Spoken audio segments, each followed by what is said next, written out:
नमस्कार दोस्तों, स्वागत है आपके स्टेनोग्राफी और यूट्यूब चैनल पर। आरएसएसबी और एसएससी के लिए डिक्टेशन स्टार्ट होने जा रहा है। डिक्टेशन स्टार्ट होगा ठीक 3 सेकंड बाद।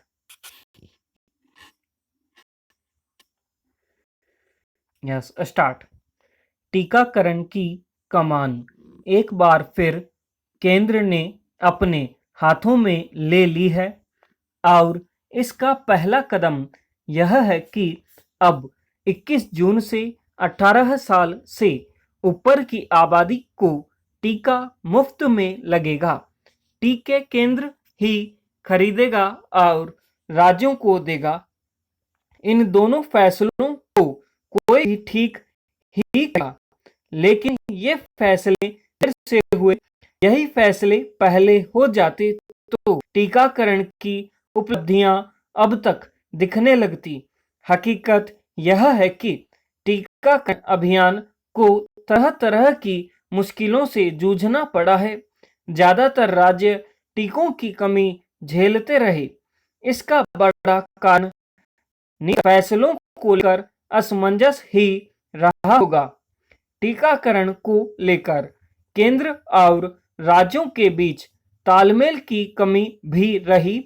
राज्यों को केंद्र से मिलने वाले टीके का मामला हो या टीकों के दाम का सवाल, सबसे पारदर्शी नीति की कमी दिखी। टीकाकरण की नाकामी को लेकर केंद्र और राज्य एक दूसरे पर आरोप जड़ते रहे, जबकि बेहतर यही होता कि केंद्र और राज्य टीकाकरण को लेकर समन्वय की नीति पर चलते। टीकों का संकट शुरू से ही है, फिर समय समय पर इसका दायरा भी बढ़ता जाता रहा। इससे हुआ यह कि टीका लगवाने वालों की तादाद बढ़ती गई, पर उसके हिसाब से टीके नहीं मिल पाए। इससे कई राज्यों में टीके लगाने का काम ठंडा पड़ गया। राज्य टीकों की मांग करते रहे। दूसरी ओर केंद्र सरकार दावा करती रही कि किस राज्य को उसने कितने टीके दिए। समस्या यह भी रही है कि सिर्फ 2 ही टीका कंपनियों, सीरम इंस्टीट्यूट ऑफ इंडिया और भारत बायोटेक से ही टीके मिल पा रहे हैं। उत्पादन इन कंपनियों के पास पहले ही से दूसरे देशों के भी ऑर्डर। ऐसे में भारत की जरूरत को पूरा कर पाना इनके लिए आसान नहीं था। हालांकि इस बीच कंपनियों की उत्पादन क्षमता बढ़ाई गई है। इसके लिए केंद्र ने अच्छा खासा पैसा दिया है। रूस से भी स्पुतनिक टीके का आयात हो रहा है। देर से ही सही, अब और कंपनियां को भी टीके बनाने में लगाया गया है। देश में टीकों की कितनी जरूरत पड़ेगी और उसके हिसाब से कंपनियां कितना उत्पादन कर पाएंगी, इसका आकलन कर पाने में शुरुआती स्तर पर दरअसल सरकार नाकाम रही। इसी का नतीजा रहा कि टीकाकरण में हम लक्ष्य से काफी पिछड़ते चले गए। नई नीति में अब टीकों की खरीद राज्य नहीं करेगी, लेकिन मुश्किल यह है कि कई राज्य पहले ही टीकों की खरीद का अनुबंध कर चुके हैं। टीकों के दाम को लेकर कंपनियां राज्यों से जिस तरह मोल भाव करती दिखी, उसे उचित नहीं कहा जा सकता। यह सरासर मजबूरी का फायदा उठाने जैसा रहा। अगर चंद कंपनियां सरकारों को ही इस तरह नचाने लगें तो यह हैरान करने वाली बात है। इससे राज्यों को आर्थिक नुकसान हुआ। सवाल है कि आखिर केंद्र ने यह जिम्मेदारी राज्यों पर डाली ही क्यों थी। अभी भी तो केंद्र राज्यों के हिस्से का 25% टीका खरीदकर उन्हें देगा। देश में बने 25% टीके निजी अस्पताल खरीद रहे हैं, लेकिन निजी अस्पतालों की मनमानी किसी से छिपी नहीं है। इन पर लगाम लगाना जरूरी है। टीकों की बर्बादी की घटना भी दुखद है। इन्हें रोकना होगा। सरकार की टीकाकरण नीति, टीकों के दाम, राज्यों को टीकों का आवंटन जैसे मुद्दों पर सुप्रीम कोर्ट ने जिस तरह सरकार को आड़े हाथों लिया और सवाल किए, तभी केंद्र सरकार हरकत में आती दिखाई दी। बहरहाल अब तक जो भी हुआ हो, लेकिन अब केंद्र और राज्यों की पहली प्राथमिकता जल्द से जल्द टीकाकरण निपटाने की होनी चाहिए।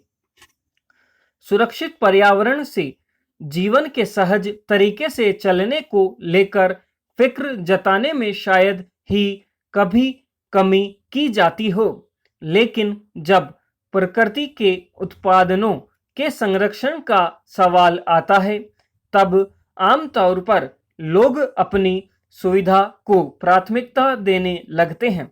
मसलन अरावली की पहाड़ियों की अहमियत को समझने वाले इसे लेकर लंबे समय से फिक्र जताते रहे हैं, लेकिन इसके समानांतर बहुत सारे लोगों ने अरावली की समूची पट्टी में अतिक्रमण करने अपने घर बना लिए। ऐसे लोगों की संख्या धीरे धीरे इतनी ज्यादा बढ़ती गई कि आम जनजीवन को प्रकृति के नुकसानदेह उथल पुथल से सुरक्षा देने वाली अरावली की पहाड़ियों के जीवन पर खुद ही संकट बढ़ता गया। आज हालत यह है कि अरावली के एक बड़े क्षेत्र में रिहायशी इमारतों की श्रृंखला खड़ी हो चुकी है और इससे पहाड़ियों के अस्तित्व तक पर खतरा मंडराने लगा है। सवाल है कि जिन लोगों ने नियम कायदों को ताक पर रखकर इस क्षेत्र में अपने घर बनाकर स्वच्छ पर्यावरण की गोद में रहने का इंतजाम किया, क्या उन्होंने यह सोचने की जरूरत नहीं समझी कि उनकी इन गतिविधियों से अरावली के जीवन सहित समूची पारिस्थितिकी पर इसका क्या असर पड़ेगा? यह छिपा नहीं है कि जंगल और पहाड़ के वैसे तमाम इलाके आज रिहायशी बस्तियों के विस्तार की वजह से गंभीर पर्यावरणीय संकट से घिर गए हैं। अगर इस पर तत्काल रोक नहीं लगी तो आने वाले वक्त में पर्यावरणीय दृष्टि से स्वच्छ इलाके मिलने दुर्लभ हो जाएंगे। शायद इसी फिक्र के मद्देनजर सोमवार को सुप्रीम कोर्ट ने अरावली क्षेत्र में हुए अतिक्रमण के मसले पर सुनवाई करते हुए सख्त रवैया अख्तियार किया और अगले 6 महीने के भीतर अरावली वन से सभी अतिक्रमण को हटाने के निर्देश दिए हैं।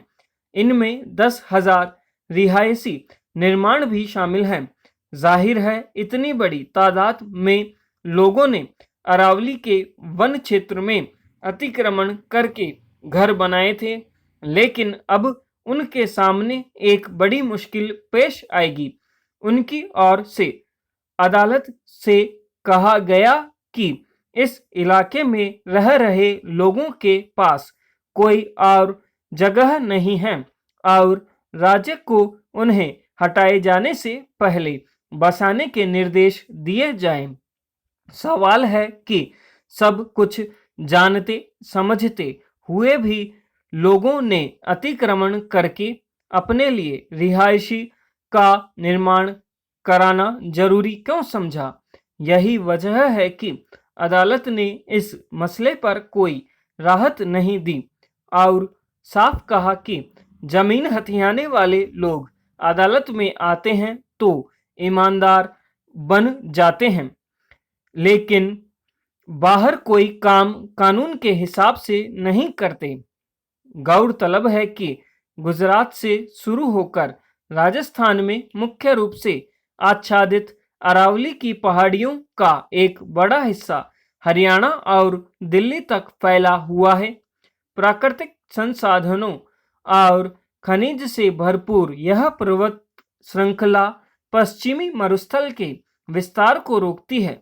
साथ ही यह घने जंगलों का आवरण बनकर वाहनों और औद्योगिक प्रदूषण के उच्च स्तर वाले क्षेत्र में प्राकृतिक रूप से हवा को शुद्ध करने में मदद करती है। दिल्ली सहित राष्ट्रीय राजधानी क्षेत्र के लिए अरावली इस रूप में बेहद अहम है कि यह राजस्थान की ओर से झुलसाने वाली और गर्म हवा को सीधे आने से रोकती है। अंदाजा लगाया जा सकता है कि अरावली की पर्वत श्रृंखला किस तरह बहुत बड़े इलाके के लिए एक तरह से जीवन रेखा की तरह काम करती है। विडंबना यह है कि इसके पर्यावरणीय फायदों से सभी वाकिफ हैं, लेकिन उसे बनाए रखने के बजाय कब्जा जमा कर नुकसान पहुंचाने की कोशिश भी करते हैं।